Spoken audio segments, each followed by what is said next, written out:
We'll guide you through how to recover old chats and messages in WhatsApp. If you find this guide useful, then please consider subscribing and liking the video. So to be able to recover old chats or messages, you will need to have gone and done backups. To go and check this, you can come to the top right, click on the three dots, and then go and click on Settings. On an iPhone, you can click on Settings in the bottom right, and then you can go and click on Chats. And then scroll down and click on Chat Backup. Now, as you can see, the last backup for me was the 25th of April.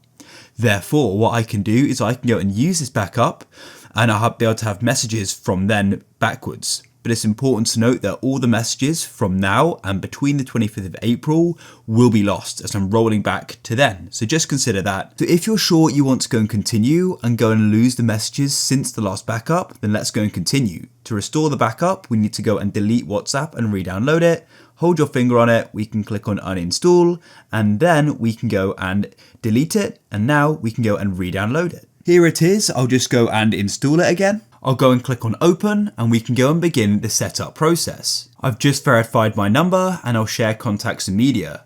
Let me just press allow, and allow again. Now, as you can see, we've got this option to go and restore the backup, so we can go and recover our old messages. Let me go and click on restore, it's now preparing, and you can go and wait. It shouldn't take too long, just like that, it's now done. So I can click on next at the bottom and I'll just go and set up my profile. It's now initializing and shortly it should load, just like so.